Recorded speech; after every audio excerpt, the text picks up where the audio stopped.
What's shaking YouTubenites? Welcome into the Cover Price Shakers of the Week. But before we get started, there's a couple things before I go to our DJ intro. First, sincere thank you to the Geeky Swag Shop for hooking me up with not one, but two of the Lord of the Long Box t-shirts. I appreciate that so much. So thank you.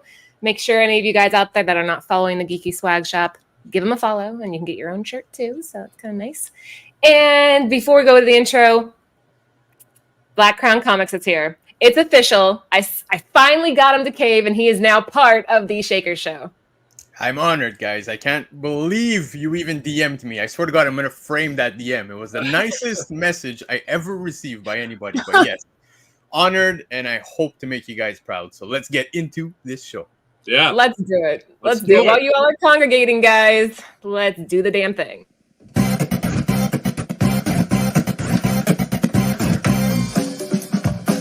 The damn thing. Do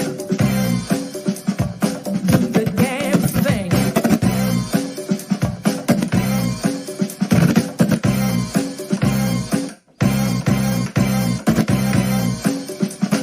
Do the damn thing. Make love and dance and sing, yeah. Got to get on the floor. You know life can give you more. Come on.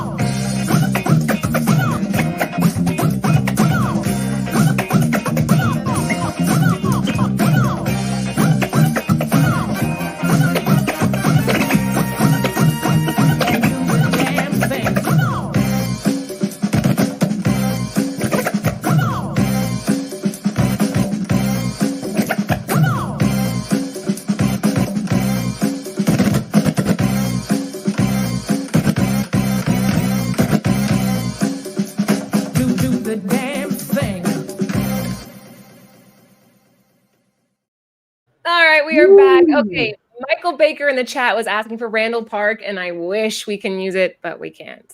Yeah. All the legal stuff, so we're not allowed to. But I miss it too. Anyway, let's keep on going. Chris, say what's good to the people. How's it going, everybody? It's Thursday, and you know what that means. It's Shakers Week. So happy to be here with my new co-host, my host, Laura, my co-host, Marty's not here, but it's okay. We're going to get going. Like, share, and subscribe. I'm going to bug you guys about in the middle of the show. Let's get those yo-yo emojis in the chat. Let's hear what's going on. What's up, Black Crown Comics? Not much, man. Like I said at the beginning, I'm excited. You know, being part of this team. It means a lot, guys. And I'm looking forward to seeing what people dug in those long boxes this week, because I know there's some very interesting ones. I can't wait to talk about it. All I can say is it took a lot of thought to figure out who I wanted these crews to be. And you two, chef's kiss on both of you. So I hope people get used to seeing you guys here. You're going to get your own little fan base. It's going to be great. So yeah, let's just kick it off. Hold on. I'm not even ready as I say, let's kick it off. If you were just hopping in, guys, welcome to the Shaker list. So this list comes from our friends over at Cover Price, focusing on new high sales or the most interesting sales found on their exclusive daily Shaker list. This list changes several times a day, so make sure to check it out every day to review some of the hottest trending books in the market. What do we have for Shaker number one? Shaker number one. This is an interesting one. Amazing Spider-Man number 346, the newsstand variant from Marvel Comics in 1991. Amazing Spider-Man 345 is one of the most memorable covers of the early 90s run. I think, 346. Sorry. Three most memorable covers from the early 90s run, featuring the incredible work of the Image Comics co-founder and CFO, Eric Larson, from Savage Dragon Frame. Larson took over the title from McFarlane on issue 329, and his work during Marvel's first lapse with one of its newer villains, Venom, consistently changes hands on the aftermarket. This week, a graded 9.8 newsstand copy of Amazing Spider-Man number 346 hit an all-time high in a big way at $685. This high sale can generally be attributed to its scarcity, as the 9.8 copies have only changed hands around 8 times since 2019. Comparatively, the direct edition has about 100 sales since 2014. We have a graphic that I would love to pull up. Laura, if you can just pull my other window. Here you go. Oh, wait, I can't see it. Hold on, wait. No, I can. I'm like, I know how to do this. I promise, guys. There you go. There we go. So this is courtesy of Mile High Comics. They provided a direct to newsstand table by year, and as that number of newsstand percentage goes down, the multiplier for the value goes up. So this is 1991, which means that approximately 15% of all Amazing Spider-Man 346s that were released here in the U.S. were newsstand versions. And of those, you can imagine a lot of them were in newsstands, clipped along with newspapers and magazines or in spinner racks at a local CVS. Not many of them are in very good condition. I think we're good with that. The overall scarcity of newsstand issues can lead to some big numbers. Jumps like this often drive increases across the board for other versions.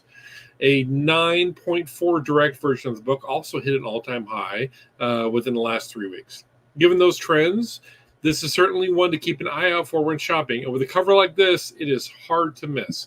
Now, I love this cover. It's fantastic.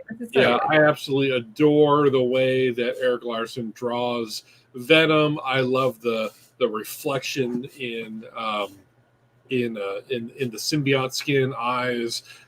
It says everything you need to say about all the characters involved, and it's just great. Yeah, Chris, I was gonna say, I know that everybody immediately when they think Venom, they think Todd McFarlane, but man, you gotta give some love to Larson because Larson's work is probably up there with McFarlane when it comes to Venom. Yeah, and this comic is just another testament that if you're looking at any book after 1986, the majority of the releases are going to be direct. So any book after 1986, if you can get a copy in a newsstand for your collection, that's the one to target. That's so damn good to know. I can't tell you how long it took me after starting my collection to learn that little bit of information. So screenshot it if you guys need to, but that's definitely good stuff to know. I think we got one person in the chat on the board so far, so not too bad of a start to kick us off. Shaker number 1, ASM 346, the newsstand edition from 1991 with a 9.8 coming in at $685. Oh man, this next read's tough. Good luck with this one.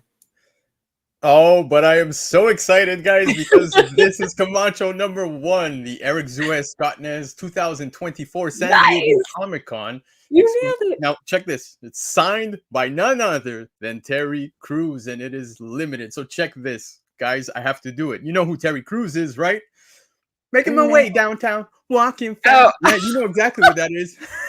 Now I know who it is. Now I know who it is. Yes, okay. So, he hummed, white chicks, right? Yeah, white chicks, exactly. But he hummed while skillfully sneaking past security and the 23 numbers of the X-23 cosplay crew. All kidding aside, would people even remember this Vanessa Carlton song without Terry Crews? Or did Vanessa Carlton's song finally put Crews on the map? Either way, we're not here to talk about the movie White Chicks, but rather the super sneakiest secret drop of San Diego Comic-Con 2024. Terry Crews and his self-published company, Super Serious, decided to drop a bomb on the con with issue number 1 of Kamacho. All of his lunacy goes back to the 2006 film Idiocracy, starring Crews as the whacked-out President Kamacho.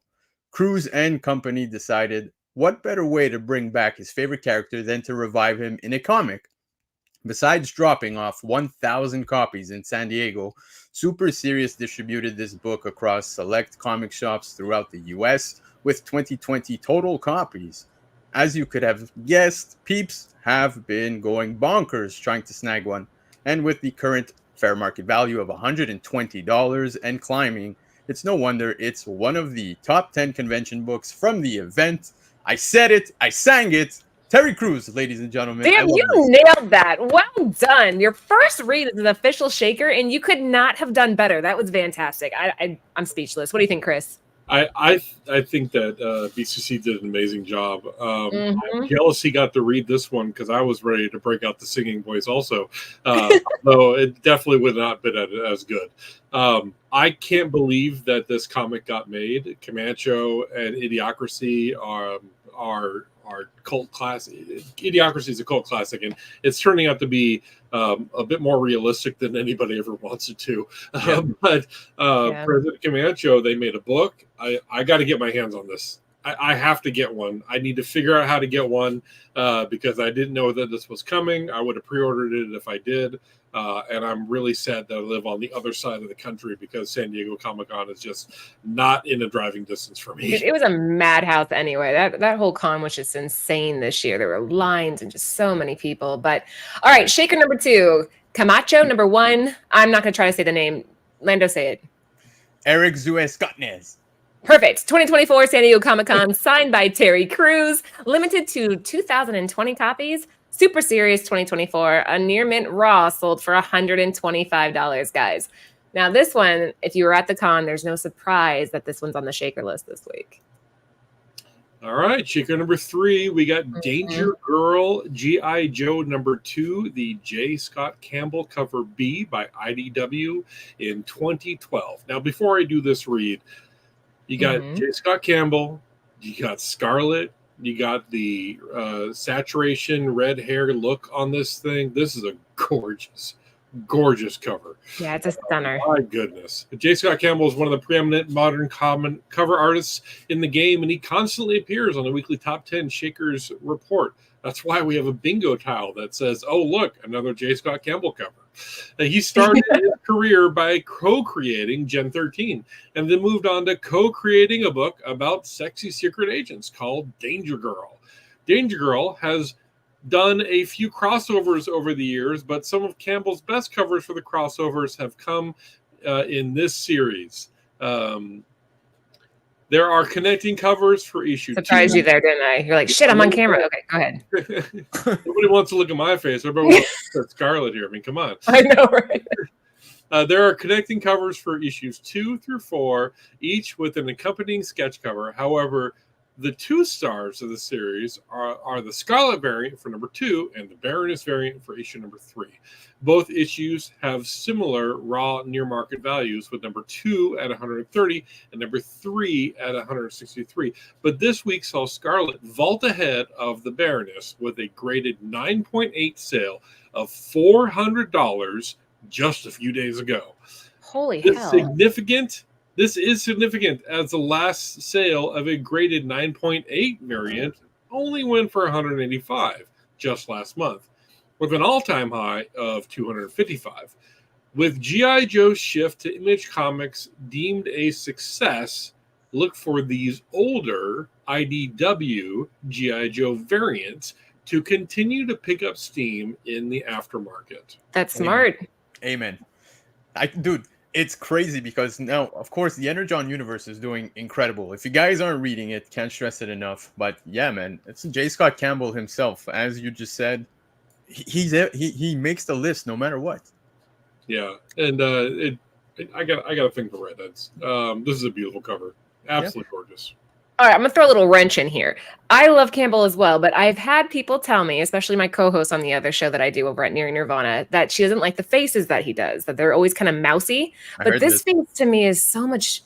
This is a beautiful face. I think this is one of his better faces because some of them do kind of have a little bit of a, I don't know, rodent look to them, but this one is stunning. So I think that people definitely should go dig around for this. And like the Reed was saying, if you can continue to pick up any of the G.I. Joe variants, it seems like a smart buy.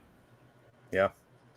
I guess I can see what your co-host over on what is it, the Nerding Nirvana, right? Nearing Nirvana, it's Nearing Lucy. Nirvana, She can't stand Campbell. She's like, all of his faces look horrible, but this one's beautiful. Yeah, I can see that being true. A lot of his faces are very similar. I think I read once upon a time that he bases his faces off of his girlfriend or his wife, and they've varied over the years. Wait, that's him? I didn't know that was him. I think so. You know what? Let's say it's not, because I don't want to be sued for libel. Yeah, I'm like, shit, did I just call his wife like a rat face? That'd be terrible. You're making me look really bad here. I don't think that's him. I think it's like Mark Brooks or somebody that who is it? Somebody in the chat will know who uses a lot of the faces on JSCs look similar. I don't have a problem with them. I think they're all very cute. But yeah, I guess I could see a need for a little more variation. Well, here you go, guys. Danger Girl G.I. Joe #2, the J. Scott Campbell cover B IDW from 2012 is selling at a whopping 9.8 for a CGC, or CGC 9.8 for a whopping $399. That blows my mind. I'm curious to see if that kind of settles down a few months after the con, but if I were you guys, I would keep hunting these down. What do we have next? Well, up next we have Free Scott Pilgrim Free Comic Book Day edition. This is from Oni Press 2006. This year actually marks the 20th anniversary of Scott Pilgrim, and collectors everywhere are celebrating by picking up all sorts of interesting and unique collectibles related to our favorite pop culture love story. Scott Pilgrim is undoubtedly one of the most influential graphic novels of our time, and fans worldwide love it as much today as ever. Throughout the releases of its various reprinted editions, the smash hit movie, and the gorgeous anime adaptation that saw most of the original cast return to provide voiceover, people have had plenty of content to feast on in the Scott Pilgrim universe, despite the core story never changing. Decade-marking anniversaries tend to provide the highest peaks of hype around a franchise outside of its initial release, and this has been no different. Oni Press has celebrated with several special printings. Brian Lee O'Malley has been making appearances, including a large presence at the preeminent San Diego Comic-Con. And fans are digging up obscure comic books as usual. One such obscure comic is the topic of discussion for today, which just so happens to be a nifty little Free Comic Book Day issue. Free Comic Book Day books continue to be hot topics with collectors, despite having considerably more eyes on them than they used to. And issues such as this, that were released all the way back in 2006, tend to be significantly rarer. They were usually left out in stacks, like I'm sure you guys remember. Well, even now, Free Comic Book Day, I tend to see that pretty often, but they're left out in stacks, which is not ideal for maintaining mint condition. And now that it's been almost 2 decades since this particular book was released, the amount of copies in the wild is surely dwindling. Additionally, this book is a key issue because it is the first solo standard Scott Pilgrim book ever. His first standard comic appearance was in this 2005 Free Comic Book Day issue of Comics Festival. This perfect storm of hype-building details culminated in a recent all-time high sale of $350 for a CGC 96 copy of this book, and I can't help but wonder if it can break the 1,000 mark if a 9.8 copy does surface. And that is a very fair question, because at a 9.6 selling for $350, what do we think a 9.8 might hit? That I'm curious to see. Probably in the 600 or 700s is what I would guess. Yeah. Right? Yeah, I mean, Scott Pilgrim has a very strong following. There are rumors of a reboot or a re-release right around the corner, both in video game and in movie. There's talk about a possible network adaptation in form of a weekly show on Netflix or Amazon. Cool. There's a lot of that stuff going around, because it's an IP that has a lot of interest in it, and I love the movie. I love the character. I think I still have the video game on my PS3. It's some good stuff, and this being a Free Comic Book Day, like Black City said, these are probably very hard to find in good condition. But the reseller in me, right? This is the kind of stuff that I look for when I go through collections, because nobody in 2006 had this on their will be worth $350 one day bingo card, and it's probably stuffed in between books, maybe sharing a sleeve with another Free Comic Book Day book, or just sitting in the box without a sleeve. Yeah. Look at this comment, Chris. I was thinking the same thing. You said you had a PS3. I was like, well, damn, that's more impressive than the fact that you have the game. Like, you still have the Well, I PS3. mean, come on, Boucher. I'm a geek at heart. Look at my, you see my background during the start and the end of the show. I mean, I'm a yo-yoist for goodness sake. I have every Sony console that's been released, including. We're just messing with you. I still play Super Nintendo, guys. So yeah, That's just right. put that out there. All right, little fun fact about Scott Pilgrim. If you guys are familiar with the movie, most of us, I think, have probably seen it. So when he was asked, the director was asked about where he got the idea, or the writer was, for the comic book Scott Pilgrim, Brian said that when he first started dating his now future, or his then future wife, she revealed that she had gone out with 3 men named Matthew. So that gave him the idea of the League of Evil Matthews, which eventually developed into the film. That's hilarious. That's awesome. That's great. Fun fact. All right, free Scott Pilgrim, free comic book day edition, Oni Press from 2006 with a 9.6 coming in at $350. Time will tell if that 9.8 can crack that $1,000 mark. But in the meantime, what do we have for Shaker number 5? Shaker number 5, we have Ghostbusters cool. Legion number 1, the San Diego Comic-Con 2004 variant, limited to 1,000 copies by 88 miles per hour studios in 2004. Who are you going to call? That's right. You're going to call near mint $125. That's who you're going to call. Few franchises hold on to the nostalgic and pop culture clout of the Ghostbusters. Ghostbusters Legion number 1, San Diego Comic-Con 2005 variant from 88 miles per hour studio is a prime example of a coveted collector's item that embodies the spirit of this beloved franchise. Limited to just 1,000 copies, this edition was a highlight at the San Diego Comic-Con in 2004, making it a rare gem for fans and collectors alike. This run featured a more serious or darker take on the Ghostbusters.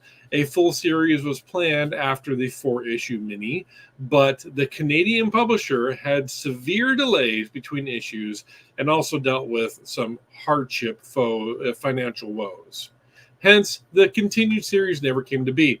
Ironically, compared to today's practices, fans and collectors complained about these issues having too many covers. The first issue had 7. Oh, clutch my pearls. 7 covers.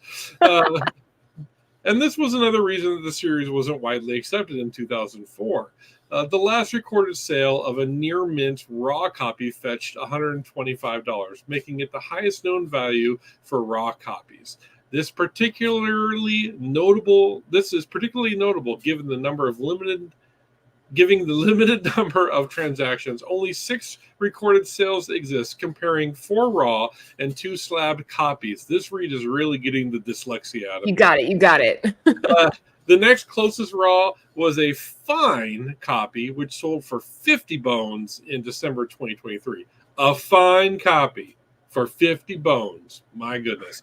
Adding up to the intrigue variant of its place within a trio of equally limited editions, each capped at 1,000 copies. These include the Graham Crackers comic exclusive, the Toys exclusive variant, and both of which contribute to the overall allure and collectability of Ghostbusters Legion series. As the franchise continues to evolve and attract new generations of fans, the allure and value of such rare collectible books are only poised to grow. I did not know that this series existed, and I wish I did, because a much darker tone, more serious Ghostbusters, that sounds right up my alley. I would love to see that adaptation. Isn't it crazy how times have changed too? 7 covers was considered way too much back in 2004. And now we're seeing, how many did TMNT 1 have? That's what I was just gonna say. Yeah. Yeah, the TMNT's got like so many, and obviously they're mentioning that 7 covers were available for this one, and that was considered like, oh my god, this is terrible back in 2004. But now we look at most comics. I mean, you're getting tons of covers, exclusives. You're getting. I think TMNT takes the cake this year with most covers. What about Thundercats? Thundercats had a million. Thundercats was up there. Yeah, I think it went to like, I remember seeing on FOC there was like cover H, cover T, and I'm like, oh my god. Yeah. It's pretty nuts. 7 covers is nothing compared to today, like you both have pointed out. But this is cool. I like the simplicity of it. It's perfect for remarks, perfect for signatures. This is one of those books that if I saw it, I would pick it up in a heartbeat. Oh yeah, the remark idea I love.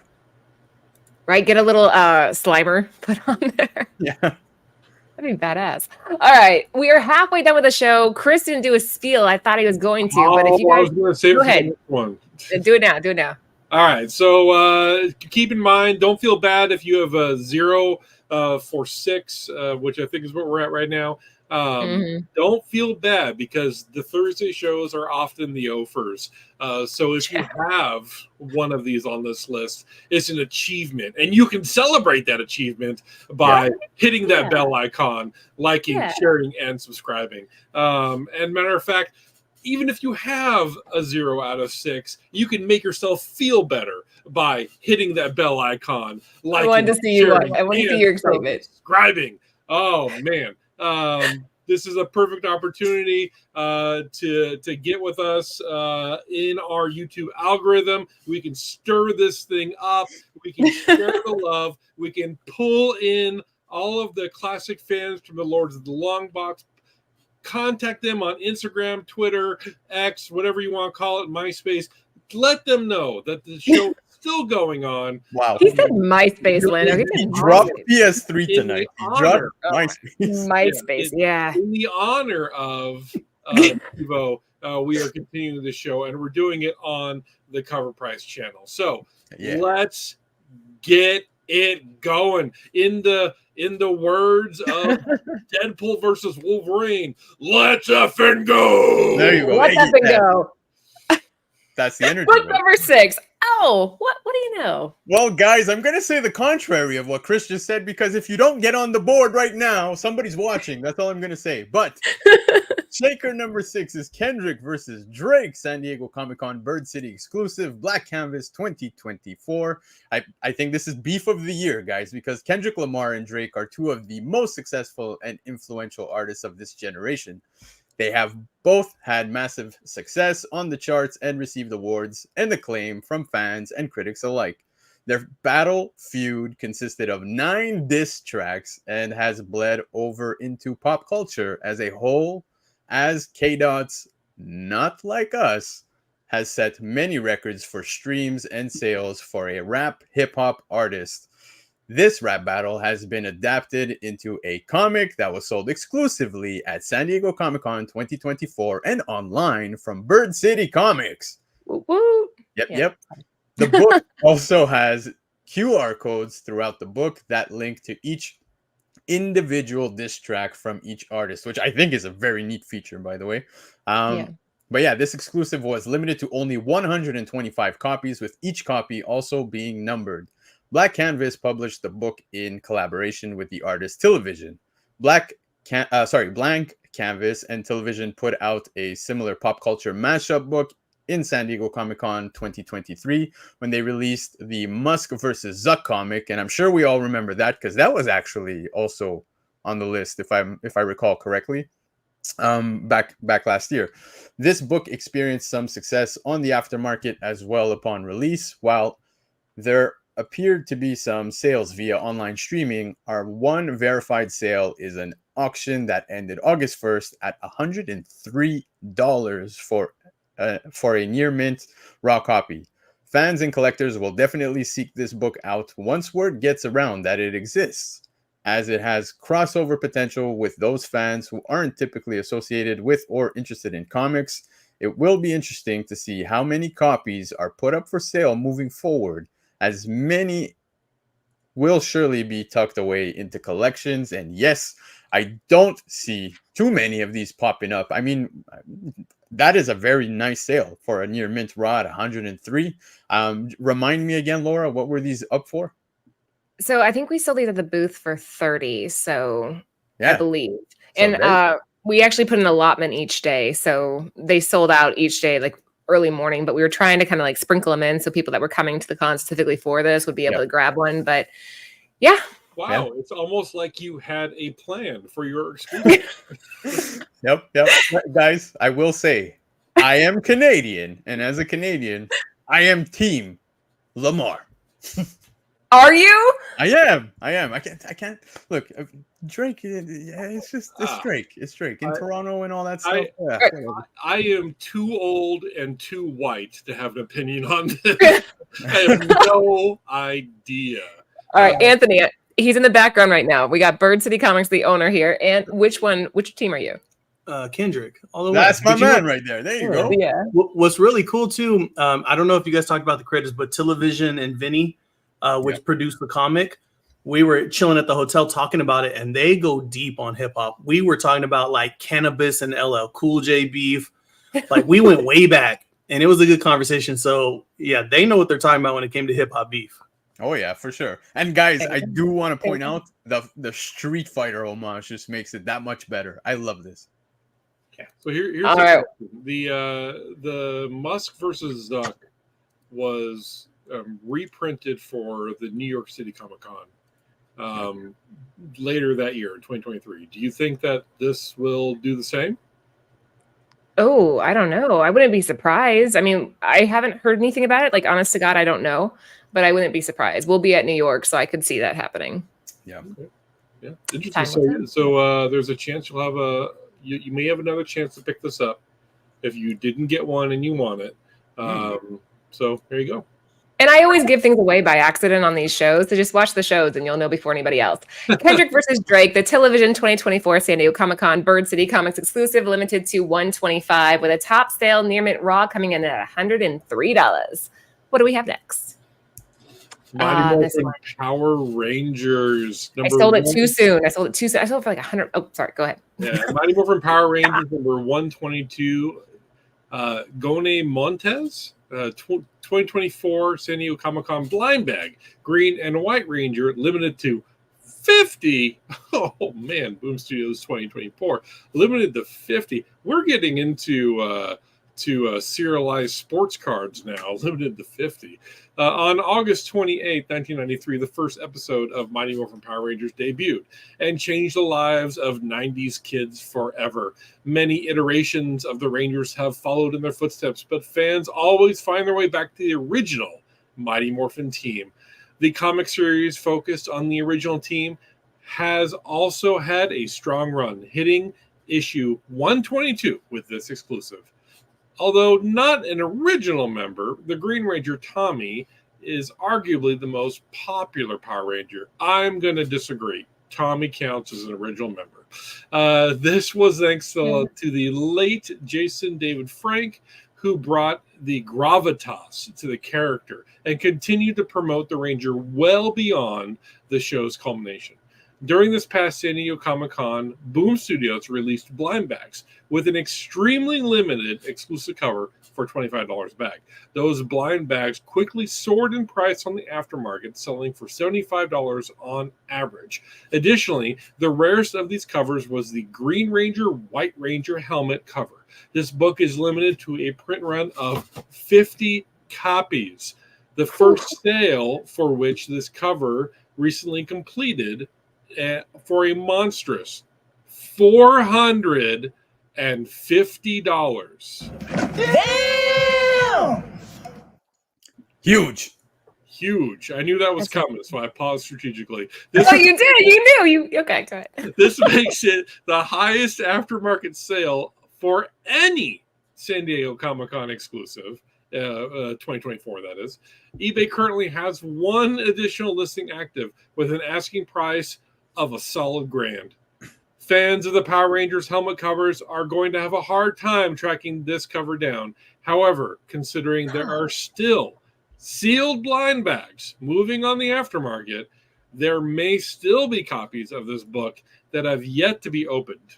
Will you opt for a guaranteed purchase, or will you take the risk and scratch a lottery ticket with that blind bag? And the blind bags, they were handing them out like candy. People were like, they had plenty of them. Friday, Saturday, like people just didn't know until afterwards, myself included. I think we had one that I sold for like $125 on our eBay live show. Wow. Yeah. Yeah. These I was a 90s child. Same. I did watch Power Rangers, but that was because I was a teenager and Amy Jo Johnson was cute. Wasn't a huge fan, but I enjoy seeing my kids rewatching the series. It's fun to experience it over with them. I have a couple issues of the first appearance of Mighty Morphin Power Rangers graded, and those are on my wall. But I remember when Jason David Frank passed away and what a shock that was. And seeing this book get the attention that it's getting, I think it's well deserved. Yeah, and I think the fact that it's a combination of, you know, him as Green Ranger, White Ranger just makes it that much sweeter. Not to, you know, knock any other Power Rangers, but like my favorites growing up was Tommy, man. So the Green Ranger, White Ranger, I still can recite the entire Power Rangers movie to you with Ivan Ooze. I swear to God, I loved it. So this cover right here for me is just incredible. I wish I could have got one. Yeah, it hits on a lot of levels. Hits the nostalgia, hits like all the fan base, and for it being that limited, like Matthew was saying, 50 is so damn low. So yeah.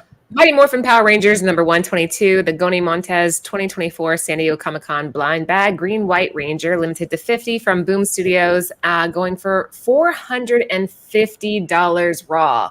That's incredible to me. Yep. Yeah. Let's keep going. We only have a couple left. Tonight's going way too fast. What do you have for number 8? Well, for number 8, we have Mobile Suit Gundam Wing comic number 1, Tokyo Pop, year 2000. Now, the rise of mecha anime stretches back to the 1940s, but didn't become popular until the 1970s with anime such as Brave Raiden in Japan and the Shogun Warrior toys in the United States.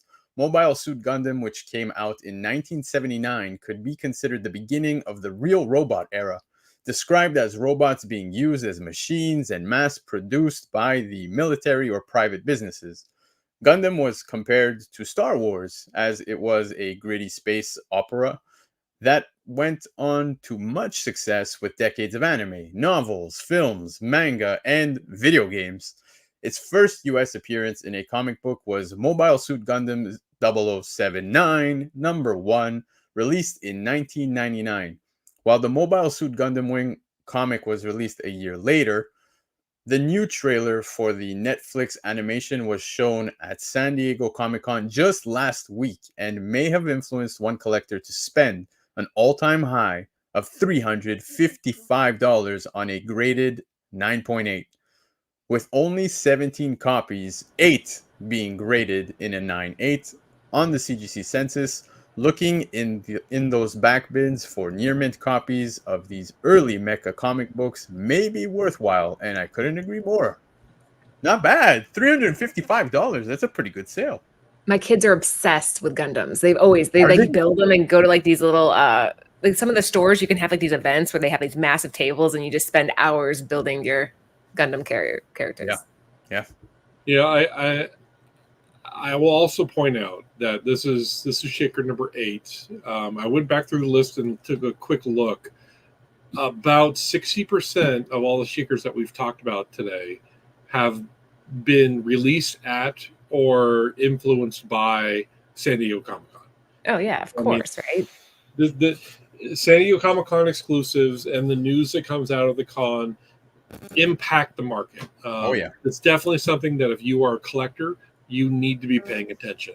It's a ripple effect. Just kind of ripples through all the different categories. And I don't think that there is a single comic book convention that has as much influence and impact as the San Diego Comic-Con. Yeah, I couldn't agree more. And you know what? I'll be honest, guys. I was expecting that, right? Like with San Diego Comic-Con last weekend, I was looking forward to the shakers. And I'm actually blown away by some of these that made the list. Yeah, it's pretty nuts. It's a crazy list. But all right, so we have Mobile Suit Gundam Wing comic number 1 from Tokyo Pop back in 2000 with a top sale for a CGC 9.8 going for $355. This next one's interesting. And if anybody has it in the chat, I want proof of life on this. Proof of life. Let's see it, because we are talking about the official history of Bongo Comics. Ashcan from Bongo, 1993. Limited to 750 1950, this Ashcan God. came out and just set the standard. This is an absolute gem, and I want to see proof of life if you claim to have this. Bongo Comics was founded in 1993 by The Simpsons creator Matt Groening, Steve Vance, Cindy Vance, and Bill Morrison to publish comics featuring the characters and stories from the popular television series The Simpsons. Although there were numerous magazines, prototype, and unofficial appearances, Simpsons Comics and Stories #1 is credited as the first official appearance of The Simpsons, printed by the Welsh Publishing Group in January 1993. Later that year, Bongo Comics released a limited to 750 Ashcan edition, noted as the first official published Bongo comic to comic fans at the, once again, 1993 San Diego Comic-Con. The interior featured a series of original homage covers with various Simpsons characters playing in the roles of made-up heroes and heroines, along with fictionalized descriptions and publication dates, such as Edna Krabappel, Queen of the Congo, featuring Edna resembling Sheena. Headlight Comics #1 with Otto as the milkman holding the damsel in distress, and Itchy and Scratchy homaging Mickey Mouse. The original copies of this Ashcan included a backing board that promoted Simpsons #1 on sale in November of that year. Itchy and Scratchy #1 on sale in November that year. I wasn't allowed to watch that. My mom got mad at me. Okay, go ahead. And Bartman #1 on sale in December of that year. And of course, Radioactive Man #1 on sale that December.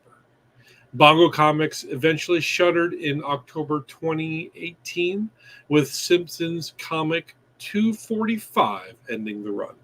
Despite this, the company left behind a notable impact on the comic book industry and featured a variety of immensely collectible series that ranged from numerous Simpsons comics to SpongeBob, Futurama. You got to get them. If you see them, you got to get them. The great scarcity of collectability of this Ashcan is highlighted by this week's massive sale of $715 for a near mint raw copy. Pay him. Pay that man his money. Yeah. Right. Pay that man his money for his near mint raw copy Ashcan, making it a must-have for any Simpsons collector. Okay, so I mean, yeah, this is a good buy, right? If you're a Simpsons collector and that has a massive cult following, $715 for a raw copy with this type of rarity seems like a steal. absolutely, yeah. And considering that a lot of Ashcans during this time were just glossy printer paper, I mean these are hard to come by, especially numbered. I think that's what makes this Ashcan particularly valuable, because you see a lot of Ashcans floating around, and the quality is not that great. Somebody just went to Kinko's and ran a few. These are numbered, and that's how you can tell you got the real deal. Yeah, scarcity is definitely the big factor right here. Especially, it's an Ashcan from 1993, guys. Like it, yeah. I don't imagine coming across these too often. But you mentioned something else. You mentioned Futurama and you mentioned SpongeBob, and I know certain people that are collecting those simply based on the fact they are scarce. They're hard to come across in the wild. So yeah, like you guys always say, like Tivo would say, keep digging in those long boxes, because you never know. If you see these, keep an eye out. Any Bongo comic that was released after 2010, I automatically pick up. Let's take a look at the insides, shall we? So our fantastic DeVoe put in some of the interiors of this book. So if you don't own one, you have an opportunity here to see the inside. There's your Itchy and Scratchy. My mom always turned it off during this part. She thought it was too violent for me, so I wasn't allowed to watch Itchy and Scratchy. But that's one page of the interior. And then here is another. Oh, that's awesome. You got to imagine that's a blonde in a red dress. It has to be, right? It has to be. And here's the back side of that comic. Yeah, that's neat. It really is. It's cool. I was reading recently that Simpsons had to change its format because he's not allowed to strangle Bart anymore. Oh, really? Yeah, it's considered like too violent. It's encouraging domestic violence. So they took that part. Like you will not see him strangle Bart. I believe after, God, I think it was 2006. They took that out. But it's so classic. Like it's them. But yeah, no, I get it. I totally understand. What I like about this though, like you see here on the back, is like this came out before all of that right there. You have Simpsons Comics #1, Itchy and Scratchy, Bartman, Radioactive Man, and all 4 of those, like, people collect. Bartman #1 is actually, in my opinion, super undervalued. Yeah. I've got a couple copies of each of these. I have the Simpsons comic #1 that's slabbed, and I have a Radioactive Man #1 that I'm getting slabbed because I just love the cover. Yeah. I mean, Simpsons was part of my life growing up. It really was. This is a like a long way. nostalgia. I mean, I played the arcade game, I read the Yes. comics, and I watched the TV show. Well, there you have it, guys. This was Shaker #9, Official History of Bongo Comics, the Ashcan from 1993. I believe I was in 2nd grade. Near mint raw, selling for $715. And again, I think that's a very, very good deal if you're thinking about the rarity compared to the price. Yep. Last but not least, what do we have for the Shaker #10? Well, at number 10, guys, it's the Suit from DC back in 2014. Now, I have a question, Laura, Chris. We love seeing books we never knew existed, right? Yes. There you go. So, especially when it's a Jim Lee cover. Created during the New 52 era of DC Comics, this issue features the first appearance of the Suit and his alter ego named Paul Henderson. The writer, known by the pen name Scout Morial, co-created the character alongside Jim Lee, who provided the opportunity to see his superhero come to life in a print through the Make-A-Wish Foundation after being diagnosed with Crohn's disease. As noted, Jim Lee created the original character designs based on Scout's descriptions and illustrated the cover, while Eddie Nunez created the interior art. The original artwork was given to Scout, inscribed with "For Scout Best" and signed by Jim Lee. It's not confirmed, but it appears the printed copies, limited to 350, were offered through the Give Comics Hope charity organization. Not only was this a special, unique book designed to raise money for charity, but its scarcity today commands huge aftermarket premiums, like this week's all-time high of $699 for a CGC 9.4. That's a big jump from the last 9.4 sale in December 2022 of $190. There are only 12 copies on the CGC census, with only one 9.8, guys. I love that. I love that so much. Hey, it fit, right? That fit perfect. There's only 12. That's insane. I've never heard of this. I've never seen it. That's what makes the Shaker Show so much fun. I've never seen it. Yeah, exactly. I love this story. I mean, I haven't read the comic. I love the story of this comic. I have a soft spot in my heart for kids with disabilities, being the parent of a child with significant disabilities, and to see a Make-A-Wish Foundation do something like this with Jim Lee. I mean, that's his original art. If you want to sketch, do you want to see the original art, Chris? Do you want to see it? Do you want to see the original art? Yeah, I want to see it. Look at that. Oh my goodness. Okay, I so was ready. if you're at a con and you want this done by him live at the con, it'll cost you the price of a slightly used Toyota Corolla, $35,000. So, I mean, this is a big deal. Make-A-Wish Foundation, he lent his talent. He worked with the publisher. He got some printed at a real print press. And there are some floating out there. Make-A-Wish stuff. That's awesome. Good stuff. I do want to mention I would get a Tercel over a Corolla, but I think the story behind this book, like you said, Chris, is probably what makes it that much more neat to own, right? Like the Make-A-Wish stuff, the fact that Jim Lee helped bring this character to life. I just think it's awesome. So not only is it a very scarce book, but it's an awesome story tied to it. So yeah. Yeah, the origin story here, guys, is powerful. It's a superhero origins right here. Yep. All right. I don't know, Dennis. I'll have to text him and be like, "Hey, Dennis, do you have any of these?" I'll find out. But we have for the last shaker of tonight, the suit number 1, limited to 350 from DC back in 2020 or 2014. Top sale for a 9.4 is going for $699. All right. Before you guys disperse and go about your lives, we are going to do a little bit of shakers. Yeah. Let's do it. So check this out. This is the Cover Price website. If you are a member of Cover Price, this is what you see after you log in. And if you're not a member of Cover Price, I'm going to show you some things behind the curtain. And you're going to see exactly what you're getting for your $60 a year value, which is $5 a month, super cheap. The price of a McRib, as TiVo used to say. So take a look at this. All right. We have a lot of original content. You can track your collections. You can view the marketplace. And hey, look at this right up here up top with Scarlett looking right at you, saying, "Hey, subscribe. Hit that bell icon." Look at that look in her face. And her mousy little face. The rodent one. Yeah. Yeah. I'm never going to live that down. I shouldn't have said it live, right? Damn it. Right here we have the daily shakers, and this list changes multiple times a day. I love checking this thing. Yes, there are these hard to find grail comics on here, but as you move a little bit down, you see some odd rarities that are pretty neat. Like, look at this. Dave Stevens. Click on the Dave Stevens. It's right there. Comics Journal. Boom. Yeah. All right.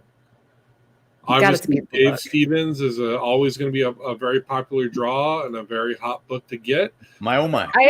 I've never seen an artist so just dominate the industry. Aside from like COVID, everybody goes, "Oh, you can never match COVID prices," but Dave Stevens has. He's gone past what he was at COVID. It's very interesting to watch. Yeah, 9.6 for $2,500 for a 1977 Comics Journal. This is not even a real comic. It's a magazine. Absolutely incredible.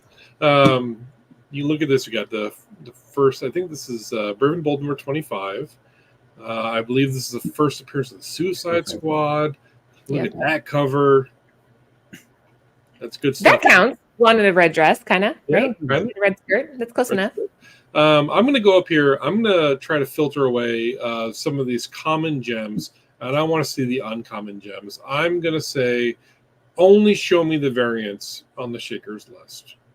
I don't think we've ever done this before. You're taking us into uncharted territory. Yep. So here you go. Here are some variations. Obviously, you have some of the key ones. You have the $1.50 direct edition of the Wolverine Boner comic here with Deadpool. Boner comic. What is this Nintendo Power with Donkey Kong and Diddy Kong? Yeah, I need to know more. That's awesome. I need to know more. Edition, a graded. I don't know if you know this, but Nintendo Powers, the older ones, that's some serious money right there. Yeah. I always pick them up if I'm at the flea market because they're very easy flips. Here's an interesting one, the Max number 1, the newsstand. 9.8 for $750. Hey, if Matt or John, if you are watching this week, this should have been on the list because this is an incredible sale of a comic. $750. This has got to be an all-time high. Out just shy of an all-time high from last year. Yep. But look at all these different Ashcan you're talking about. But yeah, newsstand copy of this. Always hard to find newsstands for 1993. Less than 15% on the market. All right, that Vampy, the Michael Turner one, guys, be aware. This cover has like so many different variations to it that you have to make sure that you're getting the one that's worth money. There's one that has like a slight trade. There's this one. There's like a black and white version of this. This is a tricky. Yeah, there you go. This is a tricky book. Every variation for these comics just by clicking on the show more button, and it'll show you the value of every single one of these. Obviously, the most valuable one is going to be the color Michael Turner variant. Michael Turner. Can you click on the Alpha Flight Canadian variant? It was back a screen, I think. Maybe a screen or two. Oh, sorry. Right there, the yellow one. Yeah, that was one of TiVo's favorites. Yeah, the Alpha Flight, the Canadian variant. A? Yeah, pretty cool. A. I just got it when she said. I was like, "What?" Oh, Obviously, you have the Iron Man, Doctor Doom news shaking up comics and bringing some value to these old bargain bin books. Yep. And then you have some of the rare things here. This is my favorite way to look at what's popping on the market. I have the Venom gold foil above you right there. Do you really? I do. It's right behind me, actually. Fantastic. I always see things on here that I never knew existed either.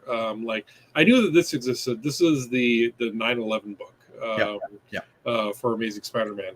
The newsstand variant, which is amazing.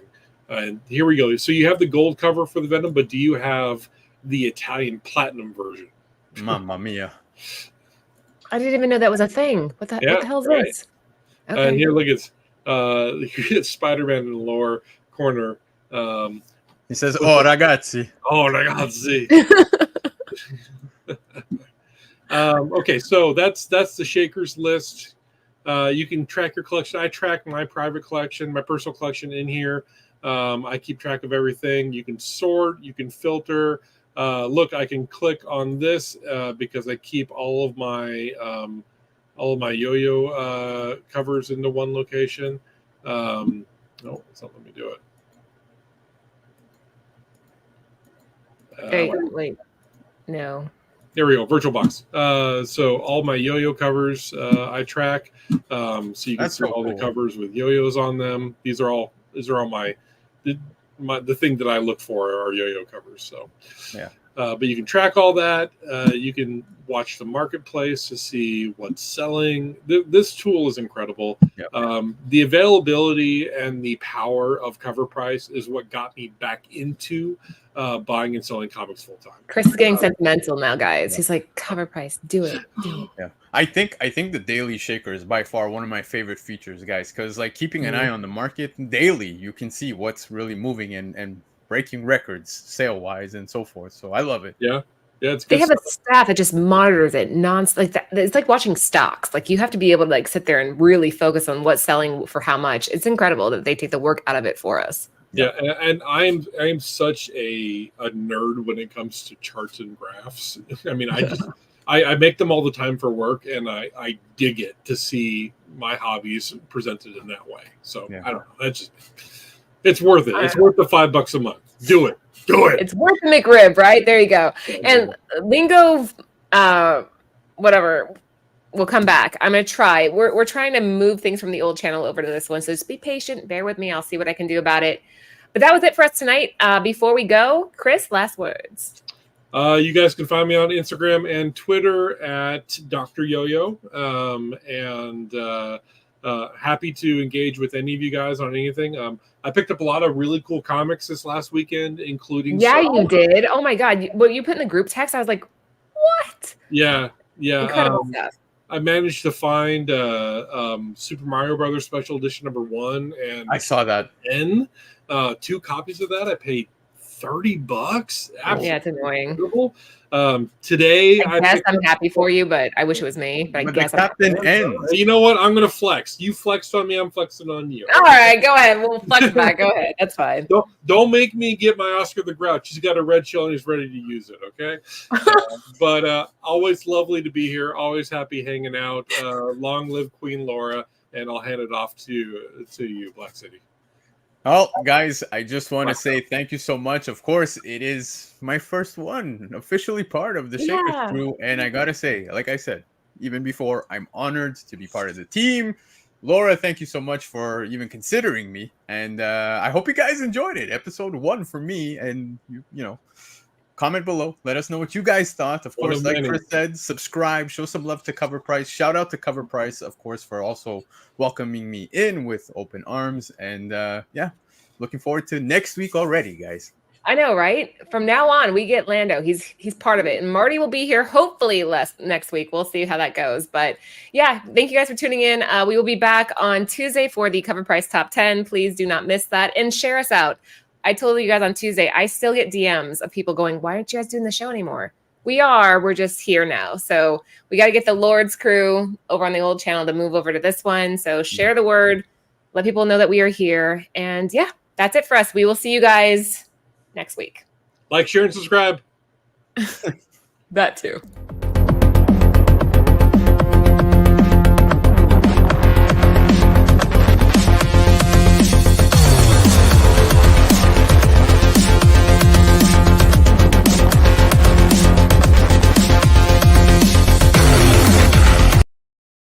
For the entire crew, this is TiVo saying keep digging in them long boxes.